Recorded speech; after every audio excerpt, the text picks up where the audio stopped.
So I was having some suspension problems with my 2004 Buick Rainier.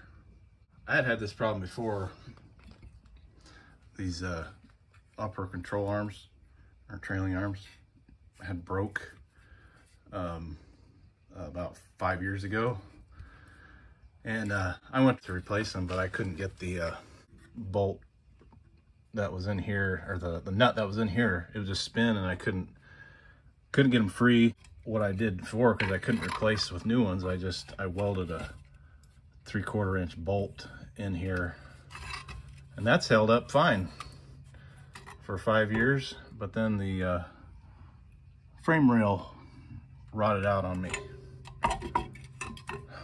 so I'm gonna have to fabricate something there. And then this side,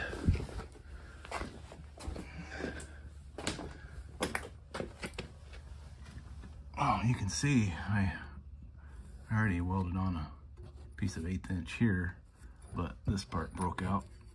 And then that last time, this flange was breaking off, and I took some scraps that I had laying around, and I welded 1/8 inch across here to connect the top and bottom again.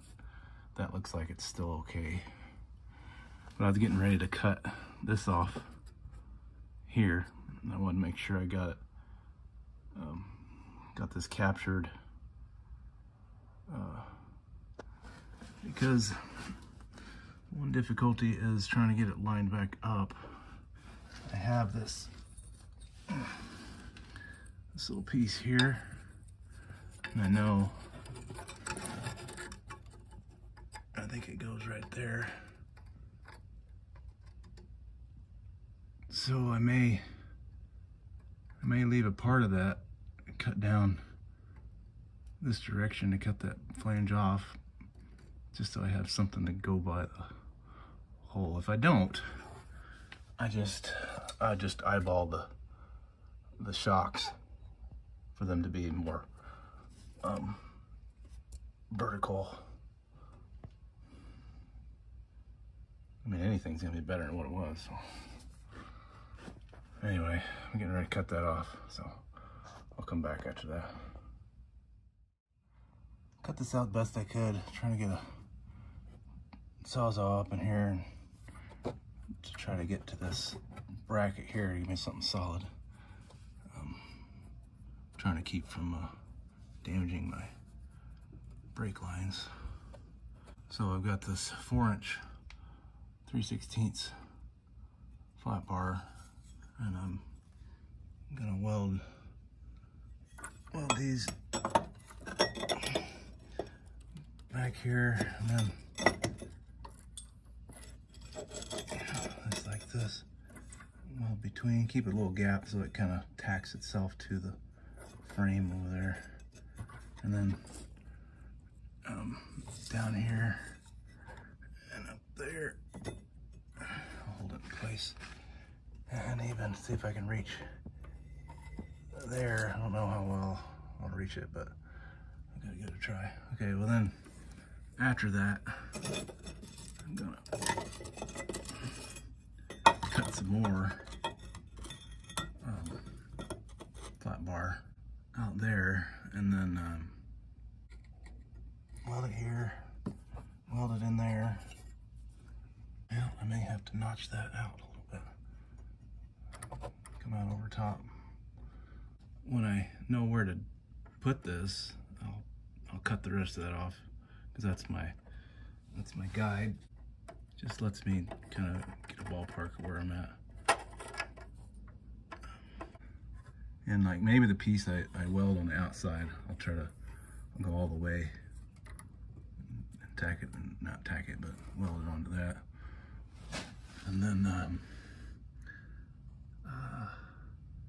I gotta line up the hole when I get that hole in, and then I weld a piece in here. The nut here, thinking just welding that on to the back side of that hole before I weld it on, because that had one of these on it, but that rusted and made it where I couldn't get it off. I've got the fan running over there, so sorry about that noise. I don't know if you can see, it's really difficult to get in there and weld. I'm using the stick welder to get as much penetration as I can. It's not the best, but I've got 3/16 all around, 2 plates on the back. I've got this one here. This is welded here. All these corners. Still got a piece to put across, and then a piece to come out here.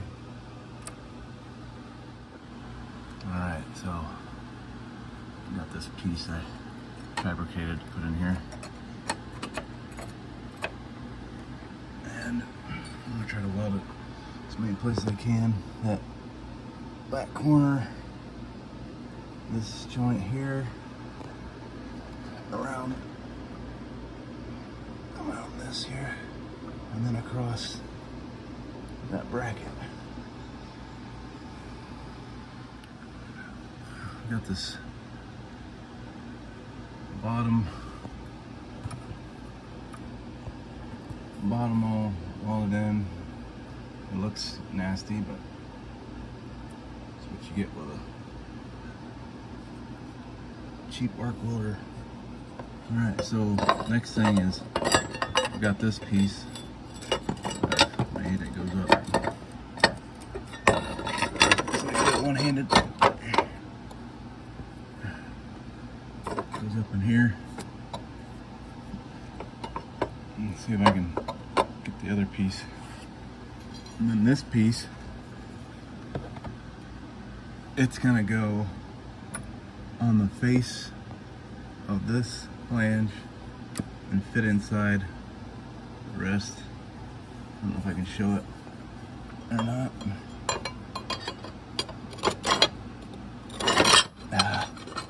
Anyway, that would go in there with that piece coming off the top. And this is gonna have a hole in it. Alright. I may not have gotten everything as I was going along,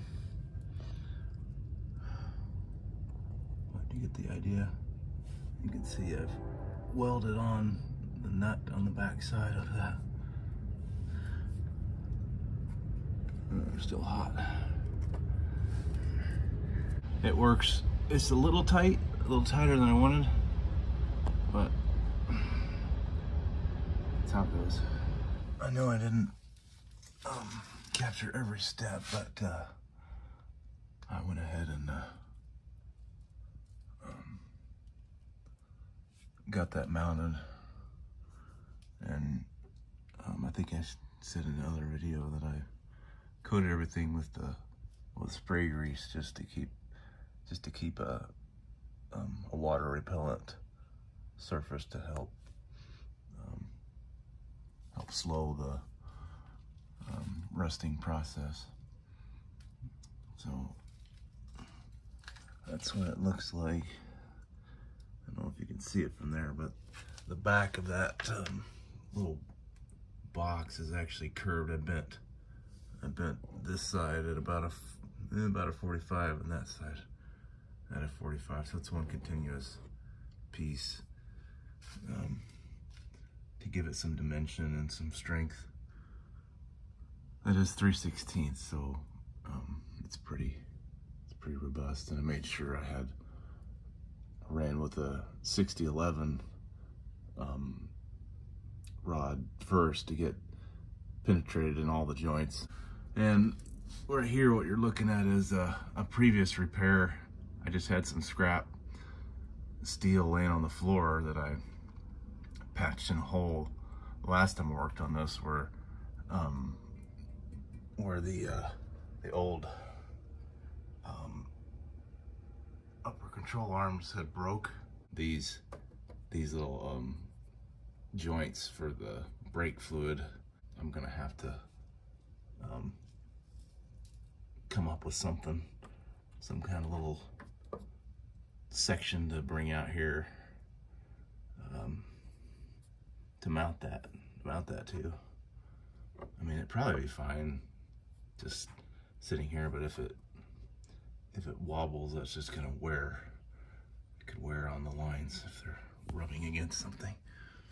I gotta put the emergency brake cable back on too.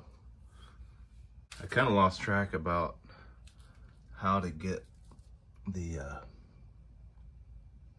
right location for that, but the first thing that I know needs to happen is see the air shock. It needs to be where it looks vertical. It can't like be sticking out this way or sticking in that way at that joint right there. It has to be kind of vertical. I did have a piece that I was referencing, but then to get in, I had to cut that off. And so I knew that I would get it lined up in some way. I just didn't want to wait so long, wait for that piece because it was in my way. So what I did over here, I used this side. I installed the control arm, put the bolt through, I set it in here, and I adjusted the axle until that lined up. And that told me where that was. I got a stick and a clamp, and I clamped it in place. And then I measured the lower control arm at the knuckle, at the base. I measured from the floor to the bottom of that, and then I measured to the knuckle of the upper control arm right there by the weld, from the floor up to that, and then I took the difference of the two, 7 7/8. Yeah, so that's the difference there. So I knew that it would be 7 7/8 different between that knuckle of the front lower control arm and the front of the upper control arm. So I did that to locate the holes, drilled the holes and all that stuff. That's what I came up with to make it happen.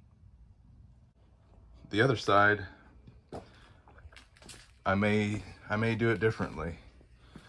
The end bracketry will look the same, like I'll have the 45 across, but the way I repair the hole might be different. I thought of some additional solutions when I was building the other one. The other one is strong, but I think I can do it as strong in this side with a little less of the difficulties I ran in with trying to get certain parts to go in a certain order. I think I have a better solution this time.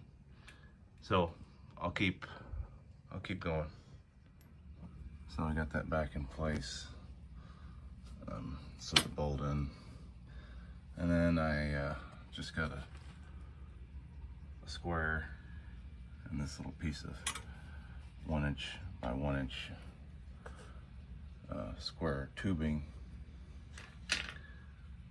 to clamp to that, and marked it to where I could relocate it later. You don't have to have a square. You could take a stick or something and put it back there, and just something to rest that on. So anyway, that should let me just go ahead and cut off all this stuff and not have to rely on that anymore. So this side I think gonna go a little smoother than the other.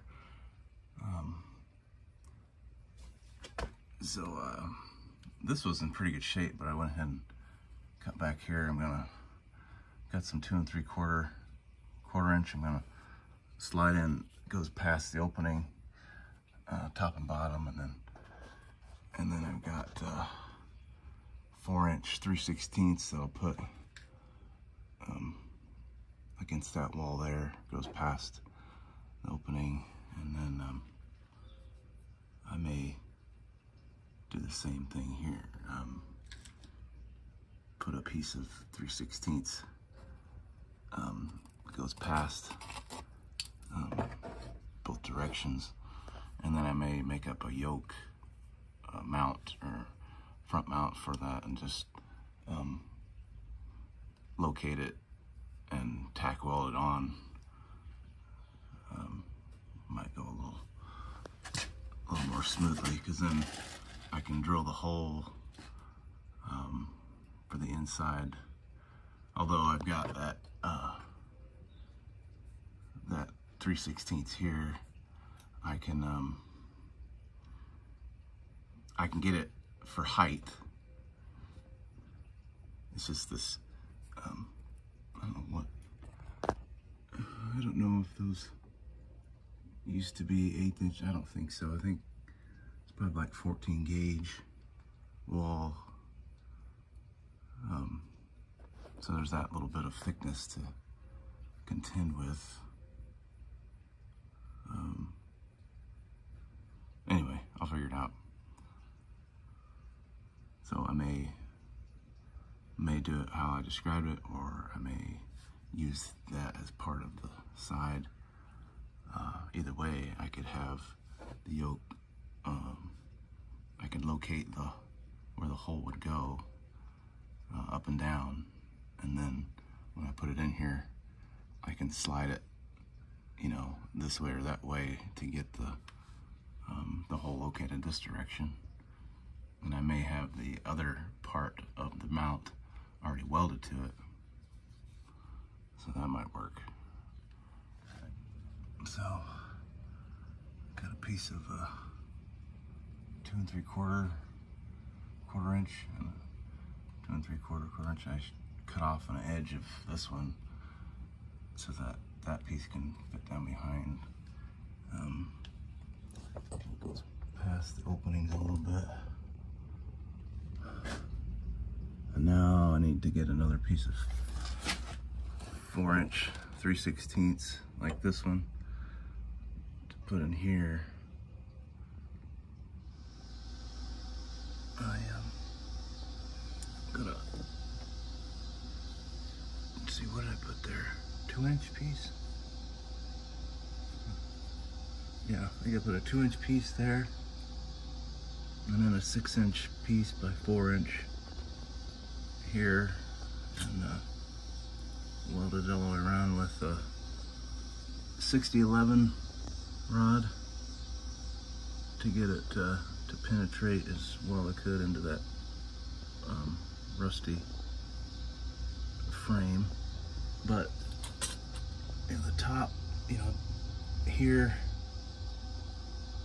this is weld. I just ground it off for the plate that's gonna go on. That's a quarter and quarter in the bottom, and then, you know, I put a bead of weld down in there. So what's gonna go there is this bracket that I made.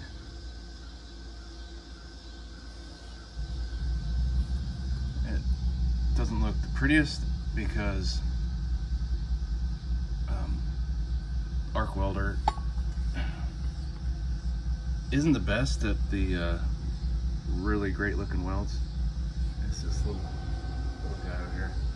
I'm much better at MIG welding.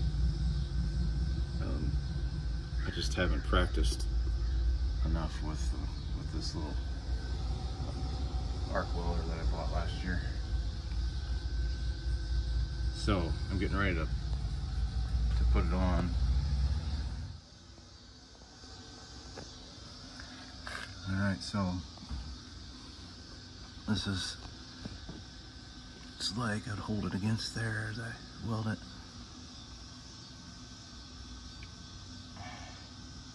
What I'm gonna do is I'm gonna double check this height. I'm pretty sure it's still good, but I'm gonna use that, I think it's 7 7/8 difference from the ground to this one and to the joint of the lower one. I'm gonna double check that before I tack that on. All right, so this is it in place. I opted for assurance that I had penetration versus pretty welds. So it was way uglier before, so at least now it's strong enough to last longer than the others. So, all right, I'm gonna put the upper control arm back in, and I'm gonna spray grease on all that to keep it from corroding. All right, so here's everything reinstalled. I put these clips here, it's for the e-brake, and then I was going to make a bracket and put these clips that were on it back on, but I would have had to flip it the other way to where this was facing out or sideways or whatever. And just the way it would weld on was just weird. And so I put stainless steel zip ties on here, because usually when you go, by the time you actually replace those things, they're so rusted that they break off anyway. And that's what happened with this one. The bolt or the screw was stuck in the brass fitting in the hole, and it took me forever to get it out. So with this method, you just, like I got one in the back, one in the front, you just snip those off and then put new ones back on. There you go. So I'm getting ready to put the wheels back on. I know it didn't look like it, but I replaced the brake pads while I had this out, so. Everything looks good. I'm getting ready to set it back down after I get the wheels back on.